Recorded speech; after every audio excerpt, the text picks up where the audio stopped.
अल्लाह के नबी सल्लल्लाहु अलैहि वसल्लम ने यहां तक फरमाया, मैं तो चाहता हूं कि जिस घर में वालिदैन का नाफरमान हो उसके घर को आग लगा दूं, दुनिया में आग लगा दूं। अब अदी बिन हातिम की बात मैं कर रहा हूं। अदी बिन हातिम बाद में ये सहाबी हो गए। अदी बिन हातिम जिनके मुतालिक ये रिवायत है कि वो भाग करके मुल्क शाम चले गए। उनकी बहन को हुजूर सल्लल्लाहु तआला अलैहि वसल्लम ने आज़ाद किया और कहा, जाओ तुम्हारे भाई को भी खुशखबरी दे दो कि अगर वो आ जाएं तो उन्हें भी माफ कर दिया जाएगा। वो गई, जाकर के अदी से हुजूर की बड़ी तारीफें की, ऐसे अखलाक वाला मैंने कभी किसी को नहीं देखा। ऐ मेरे भाई चलो तो तुम मदीने मिल के आते हैं। वो अपने भाई को लेकर मदीने आई। हुजूर पाक सल्लल्लाहु तआला अलैहि वसल्लम से पहले तो मिलना नहीं चाह रहे थे। अदी जब आए, हुजूर पाक सल्लल्लाहु तआला अलैहि वसल्लम ने मुसाफा किया और हाथ अपने हाथ में लेकर के ही चलने लगे। वो ईमान वाले नहीं, हाथ अपने हाथ में लेकर मस्जिद नबवी की तरफ चलने लगे। अदी कहते हैं कि मुझे तो ईमान लाना नहीं था, हुजूर पाक सल्लल्लाहु तआला अलैहि वसल्लम को सिर्फ देखने के लिए आए थे। वो अपने आला बाप के बेटे हातिम ताई का बेटा था, बहुत अच्छे अखलाक वाला हातिम ताई। लेकिन हुजूर पाक सल्लल्लाहु तआला अलैहि वसल्लम के पास जब हातिम ताई का बेटा आया है, मस्जिद नबवी जाने से पहले रास्ते में एक बूढ़ी औरत दौड़ती हुई आई। उलझे हुए बाल हैं, पुराने कपड़े हैं, धूल में हटी हुई है, लोगों को हटाते हटाते आ रही है। अल्लाह के नबी सल्लल्लाहु अलैहि वसल्लम रुक गए। सहाबा ने कहा, हुजूर ये तो पागल औरत है, बदजुबान है, बहुत बोलती है, आपके पास आएगी वक्त जाया करेगी, कुछ ना कुछ बोलती रहेगी। हुजूर ने फरमाया, हटो उसको आने दो। सहाबा रोक रहे थे, वो खातून आगे बढ़ती आई। अल्लाह के नबी सल्लल्लाहु अलैहि वसल्लम ने फरमाया, मुझे मालूम है पूरे मदीने में उसकी कोई बात नहीं सुनता, अगर मैं भी ना सुनूं तो वो किसको सुनाएगी। अदी बिन हातिम कहते हैं, मेरा हाथ मेरे आका सल्लल्लाहु अलैहि वसल्लम के हाथ में था। वो खातून आई, मिनट 2 मिनट नहीं घंटों खड़ा करके रखी रही, बात करती रही, बात करती रही, बात करती रही, और कही हुई बात वही पलटा पलटा कर दोबारा वही बातें करती रही।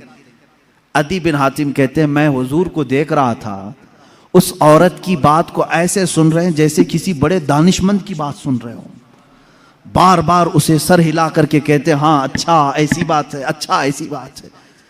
अदी बिन हातिम कहते हैं, ये अल्लाह का रसूल है जो सामने वाले को ये एहसास भी होने नहीं देता कि वो पागल है, ये एहसास भी होने नहीं देता कि उसका ज़हनी तवाज़ुन खराब है।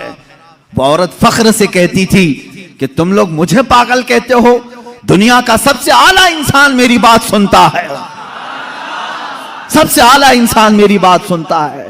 लोगों की फीलिंग को समझा करो, किसी से थोड़ी देर बैठ करके तुम गुफ्तगू सुन लो तो उसकी फीलिंग बढ़ जाती है। अजीजा ने गिरामी, अदी कहते हैं, मैं उसी वक्त ईमान ले आया। मैंने ऐसे अखलाक किसी के नहीं देखे जो आम किस्म के लोगों की भी बातें सुनने के लिए खड़ा हो जाता हो और उसे एहसास होने नहीं देता। अजीजा ने गिरामी वक़ार, मुझे आज बड़ा कल होता है उन बच्चों को जिनकी माएँ रोते हुए आकर कहती हैं, मेरा बेटा 2 मिनट भी मेरे पास बैठता नहीं, मेरी बातें नहीं सुनता। क्या तुम्हारी माँ पागल हो चुकी है? क्या तुम्हारी माँ बेवकूफ़ हो गई है, बूढ़ी हो गई है? आज तुम उसके पास वक्त नहीं गुजारना चाहते? बाप के पास कौन ऐसा बेटा है जो थोड़ी देर बैठे? इंसाफ करो ऐ जवानो। तुम अपने उन दोस्तों के साथ पूरी पूरी रात बिताते हो जो तुम्हारे पैसों के लालची, तुम्हारे मनसब के लालची हैं, और जिसने पूरे खून पसीने की कमाई से तुम्हारे जिस्म में ताकत भरी, उसके पास आधा घंटा नहीं बैठना चाहते। अब्बा टाइम नहीं है अभी मेरे पास, जा रहा हूं दोस्तों के पास। तुम्हारी दुनिया का सबसे बेहतरीन कोई दोस्त है वो तुम्हारा बाप है, सबसे बेहतरीन दोस्त तुम्हारी माँ है, उसके पास अपना वक्त क्यों नहीं शेयर करते? ये मेरे पास दर्द भरी हुई दास्तानों की फेरिस्त है जो माँ और बाप सिर्फ ये चाहते हैं कि हमारे बच्चे थोड़ा वक्त हमारे साथ भी बिताएं, बुढ़ापे में हमारी बातें सुनने वाला अब कोई नहीं है। याद रखो, तुम्हारे बाप और माँ की जो तुमने जवानी में ताजीम की, ये अलग मकाम रखती है। असल ताजीम तो वो है जब तुम जवान हो और वो बूढ़े हो चुके हो, वो पूछी हुई बात को बार बार पूछ रहे हो तुमसे, एक ही सवाल को दोहरा रहे हो बार बार। तुम चिल्ला करके कहोगे अम्मा अभी तो बताया था, बार बार क्या पूछती है? ना मेरे अजीज, तुम उम्मत मुस्तफा हो। मेरे आका सल्लल्लाहु ताला अलैहि वसल्लम एक ऐसी औरत जिसके मदीने में कोई बात नहीं सुनता, एक ही बात को 70 बार सुना होगा, लेकिन कभी हुजूर ने नहीं फरमाया अभी थोड़ी देर पहले तूने कहा था ना। उसकी बात, हर बात सुनते रहे। अपने माँ बाप में से जब कोई बुढ़ापे को पहुंच जाए, वो तुमसे बार बार सवाल करने लगे, तो उन्हें ये एहसास भी होने नहीं देना कि उन्होंने तुमको इससे पहले भी कोई बात पूछी थी। हर बार नई ताजगी के साथ जवाब दो, हाँ अम्मा ऐसी बात तो है। कभी तुम्हारी माँ ने पूछा बेटा सुबह नाश्ता किए थे? कहा हाँ अम्मा नाश्ता हो गया। थोड़ी देर के बाद फिर पूछी, अम्मा बेटा नाश्ता किए थे? कहा हाँ अम्मा अभी तो नाश्ता किया था। फिर पूछा उसने, नाश्ता किए बेटा? कहा हाँ अम्मा नाश्ता किया। ये नहीं कि अम्मा अभी तो बताया फिर पूछ रही हो, नहीं, उसे ये एहसास तक होने ना दो कि उसने 2 बार तुमको पहले पूछा है। यह है माँ बाप की ताजीम, यह है हुस्न अखलाक। अल्लाह के नबी सल्लल्लाहु ताला अलैहि वसल्लम उनकी बातें सुनते थे जिनकी दुनिया में कोई नहीं सुनता था। इसीलिए शायर ने कहा है, लगाते हैं सीने से उसको भी आका जो होता नहीं मुंह लगाने के काबिल, जो होता नहीं मुंह लगाने के काबिल है। मेरे अजीजों, यही तो एक भरम हमारे पास है, यही तो एक आस हमारे पास है। आज हमारी कोई सुनता है तो सिर्फ मुस्तफा करीम का दरबार है, मेरे आका सल्लल्लाहु ताला अलैहि वसल्लम। ये आस बढ़ जाती है, हमारी उम्मीदें बढ़ जाती हैं कि हमारी अगर दुनिया में आज कोई नहीं सुन रहा, इंशाअल्लाह एक दिन मदीने पहुंचकर सब सुनाएंगे, सब सुनाएंगे। मेरे आका सल्लल्लाहु ताला अलैहि वसल्लम धुतकारेंगे भी नहीं, इनकारेंगे भी नहीं, सुनेंगे पूरी बातें।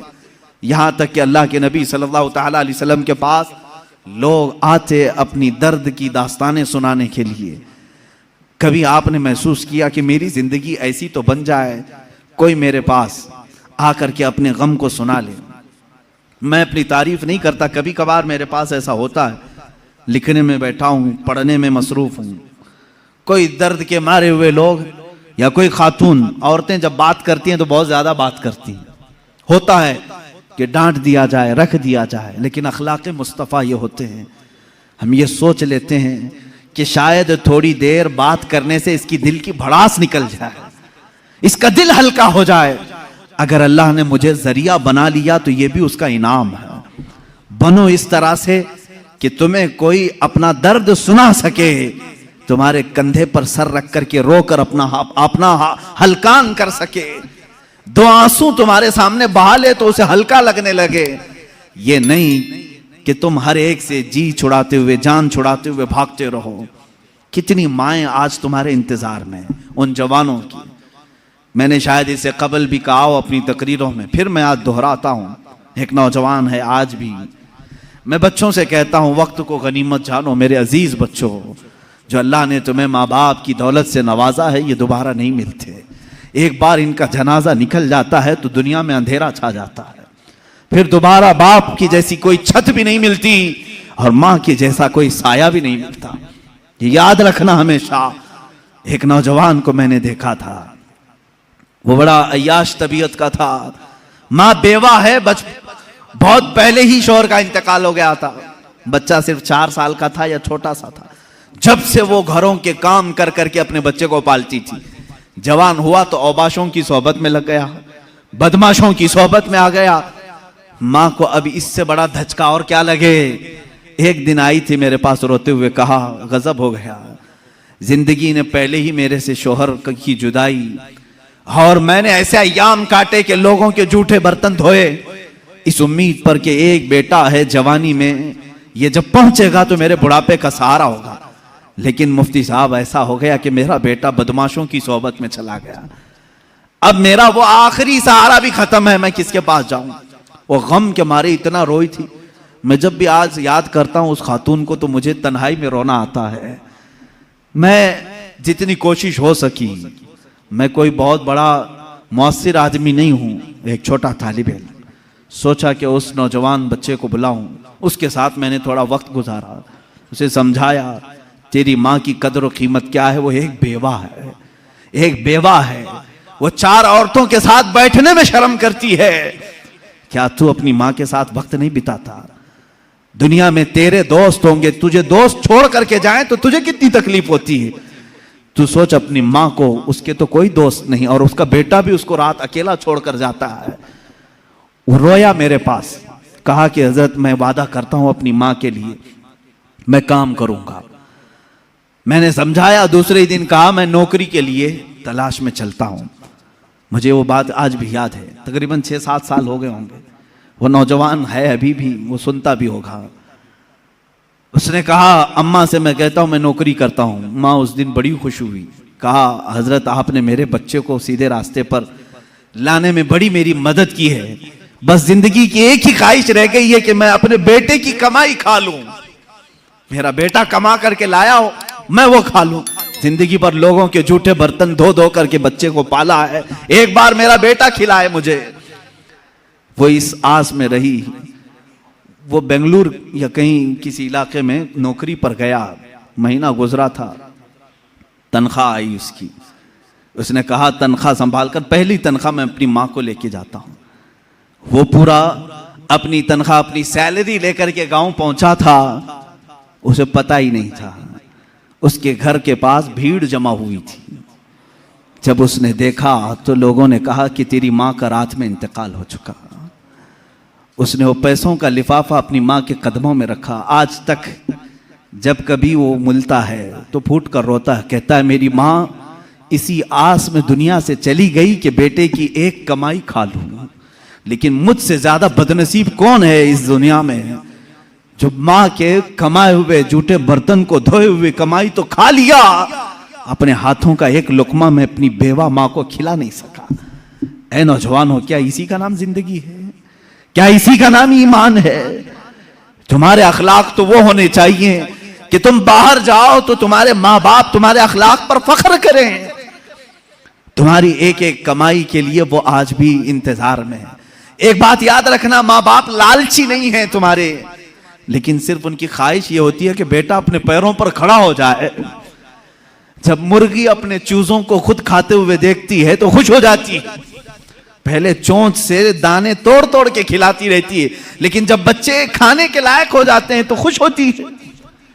क्या तुम्हारे माँ बाप को इतनी भी खुशी नहीं देना चाहते हो? आज इतना भी उन्हें सुकून नहीं देना चाहते? जिन्होंने माँ बाप के साथ बदतमीजियां की हैं, उन्होंने दुनिया में अपनी जहन्नम खरीदी है। अल्लाह के नबी सल्लल्लाहु ताला अलैहि वसल्लम से किसी ने पूछा माँ बाप क्या हैं? हुजूर ने फरमाया वो तेरी जन्नत भी है, तेरी दोज़ख भी है। वो तेरी जन्नत भी है, तेरी दोज़ख भी है। जिसने माँ बाप के साथ बुरा सलूक किया उसने दुनिया में दोज़ख खरीद ली है।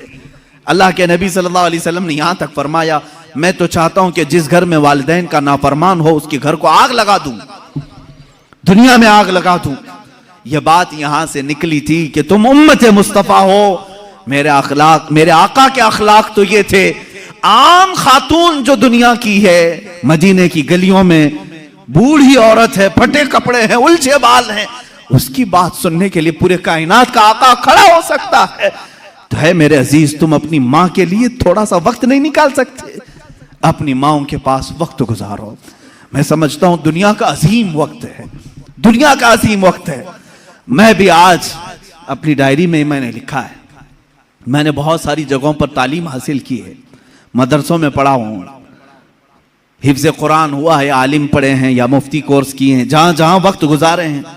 लेकिन मैंने महसूस किया है मेरी जिंदगी का सबसे कीमती वक्त वो है जब मेरे बाप बीमार थे और मैं उनके कदमों में बैठा रहा हूं, उनकी आखिरी नसीहतें सुन रहा हूं।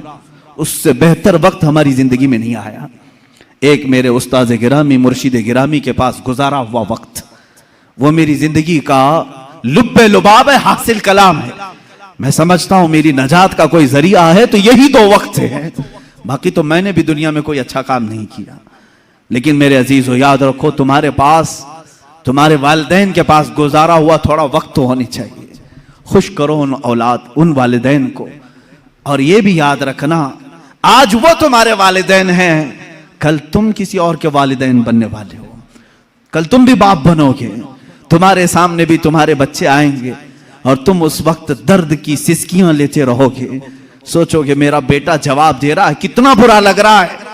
उस वक्त एहसास होगा जब मैंने मां को ताना मारा था तो मेरी मां का कलेजा क्या हुआ होगा।